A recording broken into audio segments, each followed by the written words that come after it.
మన VVIT university, absolute discipline, absolute education.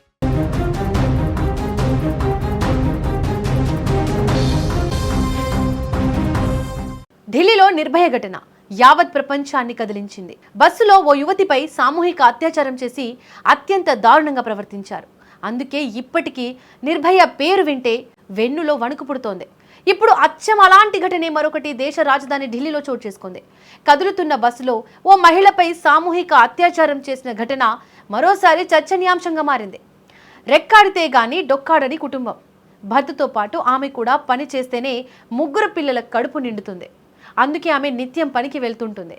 అయితే ఎప్పటిలాగే ఆ రోజు కూడా పనికి వెళ్ళింది. తిరిగొచ్చేసరికి ఆలస్యమైంది. చుట్టూ చిమ్మ చీకటి. నడుచుకుంటూ ఒక్కతే భయంగా రోడ్డుపై వస్తోంది. అప్పుడే ఆమెకు రోడ్డుపై ఆగి ఉన్న ఓ బస్సు కనిపించింది. దీంతో వాళ్ళ దగ్గరకు వెళ్ళి టైం ఎంత అవుతుందని అడిగిందా మహిళ. సమయం చెప్పి ఆమెలోని భయాన్ని తొలగించి వీలైతే ఇంటి వరకు వెళ్ళి సాయం చేయాల్సిన వాళ్ళు అత్యంత దారుణంగా ప్రవర్తించారు. సదరు మహిళను బస్సులోకి లాక్కెళ్లి బస్సును పోనిస్తూనే అత్యాచారం చేశారు. ఒకరి తర్వాత ఒకరు బస్సు నడుపుతూ డ్రైవర్, కండక్టర్లు ఇద్దరు ఆమెపై అఘాయిత్యానికి పాల్పడ్డారు. అయితే ఈ దారుణం తర్వాత బాధితురాలు పోలీసులను ఆశ్రయించింది. తనపై 2 వ్యక్తులు అత్యాచారం చేశారని ఆమె ఫిర్యాదులో పేర్కొంది.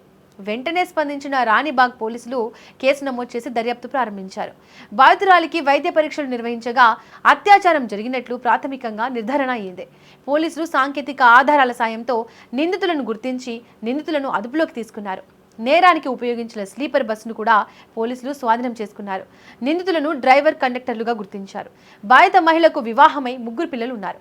నిత్యం కష్టపడి పనికి వెళ్లి వచ్చే ఒక సామాన్య మహిళపై ఇలాంటి అఘాయిత్యం జరగడం స్థానికంగా కలకలం రేపింది. ముఖ్యంగా రాత్రి వేళల్లో మహిళల భద్రతపై మళ్లీ నీలినీడలు కమ్ముకున్నాయి. ఈ కేసును అన్ని కోణాల్లోనూ దర్యాప్తు చేస్తున్నామని, నిందితులకు కఠిన శిక్ష పడేలా చర్యలు తీసుకుంటామని ఢిల్లీ పోలీసు అధికారులు వెల్లడించారు.